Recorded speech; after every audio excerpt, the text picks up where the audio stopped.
বিক্রি করছে, মরা বড়টা খেয়ে মানুষ অসুস্থ হবে, তাই জন্য এনএসএ ভর্তি হবে। ওকে দুখানা আউটলেট খুলতে বলবি, একটা হচ্ছে খাঁটা পুকুরে, একটা হচ্ছে বেলেঘাটা আইডির সামনে। ও শুভদা, এত সুন্দর কথাটা কি ভালো করে বলো, ভালো করে শুরু করো যে রাজু এনআরএস অ্যাসোসিয়েশনে কেন দোকান করেছে? ওর পরোটা খেয়ে মানুষ ক্যান্সার হয়ে মরবে, টিবি রোগ হয়ে মরবে, এবার বলো, চলো শুরু করো।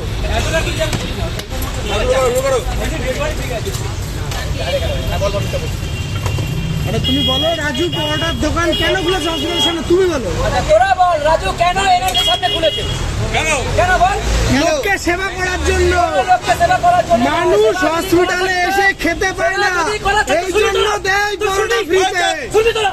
যদি সেবা করা থাকতো কলকাতার বুকে এত ফুটপাত ছিল, তোকে কেন বলো ওই জেনে সেবা লাগাতে হলো? হ্যাঁ, ওটা জায়গা পাচ্ছে না, পরোটা ক্রেজ বেশি ওর। ওর নিজে একটা মরা, আর বড় বড়টা বিক্রি করে, মানুষ খেয়ে অসুস্থ হয়ে যাবে, জানে যদি কোনো হয়ে যায় তাহলে বড় দোকানটা মানে উঠে যাবে, আর মার খেয়ে মরবে। তাই পরিষেবা দেওয়ার জন্য গেটের সামনে লাগিয়েছে। ওকে যদি আউটলেট খুলবে, একটা আউটলেট খুলতে বলবি, কাটাগুলোর সামনে, একটা হচ্ছে বেলেঘাটা আইডির সামনে, বুঝলি?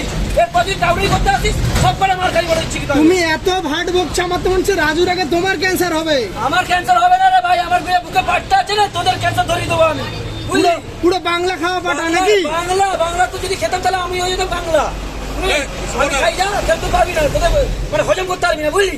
শুভদা, শুনলাম তোমার দোকান থেকে নাকি কালকে দুটো গ্যাস সিলিন্ডার চুরি হয়ে গেছে। হ্যাঁ, ওসব পুরনো হয়ে গেছে গ্যাস প্রচুর। সিলিন্ডার কোথায়? গ্যাস সিলিন্ডার যা চুরি হয়ে গেছে, ওর স্যান্ডেগেঞ্জি চুরি হয়ে গেছে, ওর যে সামনে যে হাতির বাচ্চা তারও দেখবি কিছু চুরি হয়ে গেছে দুদিন পর।